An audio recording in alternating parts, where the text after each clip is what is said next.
Halo guys, welcome back to my channel Raam Official.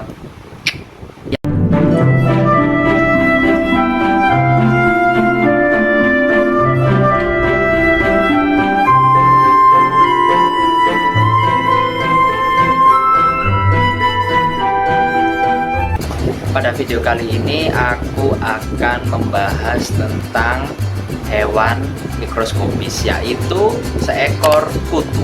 Mengapa di video ini aku membahas tentang kutu? Karena kalian ada yang request. Aku bacakan ya komennya gimana. Request kutu merah bang, biasanya terdapat di lumpur atau rawa-rawa saat pergi memancing.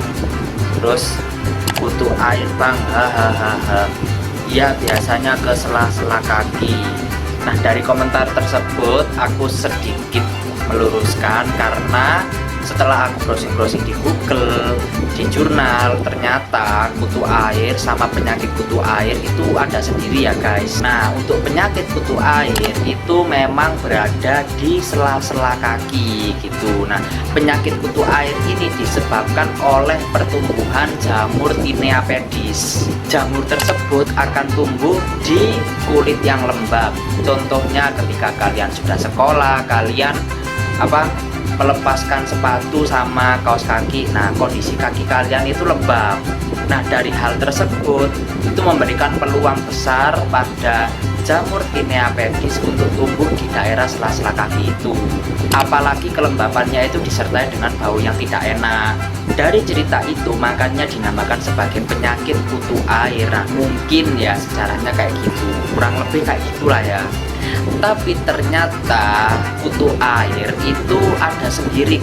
Sebelum menuju pembahasan yang lebih lanjut, alangkah baiknya kalian untuk subscribe, like, komen, dan tekan tombol lonceng pada channelku ini. Nah, daerah lembab itu banyak ya guys, bisa rawa-rawa, bisa sawah, bisa sungai, dan lain sebagainya, dan masih banyak lagi ya guys. Kita akan membahas tentang kutu yang ada di daerah lembab.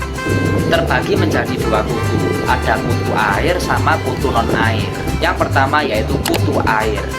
Kutu air ini terbagi menjadi dua spesies. Yang pertama yaitu Daphnia sp dan yang kedua yaitu Moina sp. Perlu kalian ketahui bahwasannya kutu air ini memiliki keuntungan besar bagi peternakan ikan.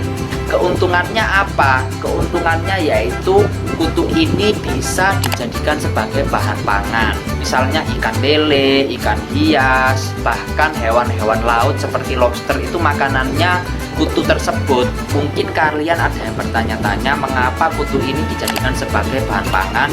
Karena kutu ini itu memiliki enzim yang baik serta memiliki nilai kandungan nutrisi yang tinggi pada ikan. Keuntungan yang kedua yaitu bisa menjadi bahan pembersih ketika lingkungan air yang lagi tercemar. Nah, untuk spesies Daphnia ini terbagi menjadi beberapa spesies. Ada Daphnia magna, Daphnia pulex, sama Daphnia fulicaria. Nah, sedangkan pada Moina sp yang aku temukan ini Moina micrura atau Moina micruria ya, lupa. Pokoknya itulah ya. Tapi setelah aku baca-baca tentang kutu air tadi, aku masih belum menemukan kutu air ini berdampak apa kepada manusia. Apakah memiliki dampak positif atau negatif dari segi kesehatannya, itu aku masih belum nemu. Contohnya ketika kutu tersebut menggigit manusia, apa yang terjadi? Apakah manusia tersebut terkena penyakit atau bagaimana? Nah, itu aku masih belum menemukan ya. Kemudian kita masuk pada topik yang kedua ya guys, yaitu kutu non air. Artinya kutu yang tidak ada pada air. Nah, itu apa saja? Itu terbagi menjadi dua, ada kutu daun sama kutu tubuh. Nah, ini mungkin ada kaitannya dengan request yang tadi, kutu merah tadi ini ya. Munculnya kutu merah itu karena pola hidup kalian. Maksudnya bagaimana pola hidup tersebut? Contohnya begini, misalnya aku main ke sawah sama temen-temen. Nah, di situ aku main lumpur-lumpuran, terus main kotor-kotoran lah itu. Ketika selesai bermain, otomatis aku pulang dan harus mandi untuk membersihkan badan. Nah, ketika mandi itu aku tidak memakai sabun dan tidak memakai sampo juga. Ditambah lagi air mandinya masih kurang bersih. Nah, dari hal itu akan memberikan peluang besar kepada kutu merah yang akan hinggap ke tubuh kita, entah itu di rambut ataupun di ketiak atau di mana. Nah, kalau menurutku itu ya jawabannya. Jujur ya, ketika aku melihat gambar-gambar kutu di Google itu aku fobia gitu, kayak gitu loh, geli lah. Tapi nggak apa-apa, itu merupakan tantangan bagi aku. Kalau punya tantangan kita harus lawan ya guys. Jadi jawaban dari request ini itu menurutku ada dua kemungkinan. Bisa karena kutu air tadi yang aku jelaskan tadi ya, yang kutu memberikan keuntungan. Nah, itu yang pertama.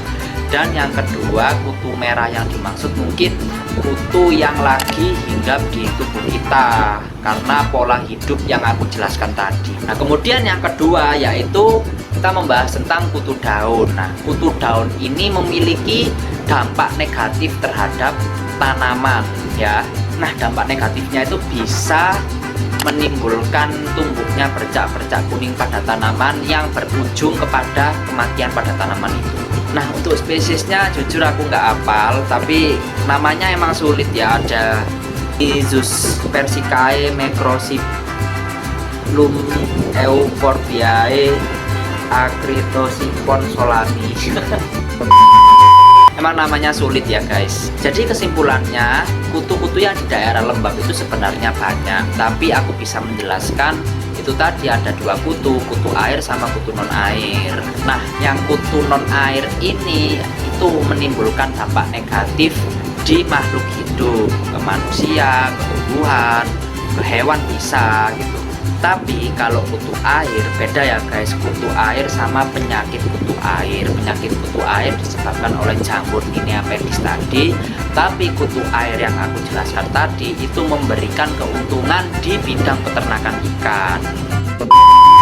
Terima kasih kalian sudah menonton video ini. Jangan lupa untuk subscribe, like, komen, dan tekan tombol lonceng pada channelku supaya aku semangat membuat konten untuk kalian semua. Karena di channel ini kita sama-sama belajar. Sebenarnya kutu ini bukan ranaku untuk menjelaskan ke kalian ya guys, karena ranaku itu lebih ke sains, ke kesehatan gitu. Tapi nggak apa-apa lah, supaya wawasan kita lebih luas gitu. Aku aja baru tahu kalau ada kutu itu bisa menguntungkan di kehidupan kita. Oh ya guys, ada yang lupa. Mungkin kalian yang punya hobi gambar, suka gambar atau tertarik dengan gambaranku tadi gitu. Nah, aku membuat video timelapse menggambar komik yang akan aku upload di channel baru aku yaitu Raam Drawing ini. Kalian jangan lupa untuk subscribe juga, like, komen, dan tekan tombol lonceng pada channel baru aku ya, yang suka-suka gambar itu ya. Untuk kalian yang mau request, kalian bisa komen di videoku. Dan sekali lagi terima kasih yang sudah request, dan juga terima kasih telah menonton video ini. Sampai jumpa pada video berikutnya.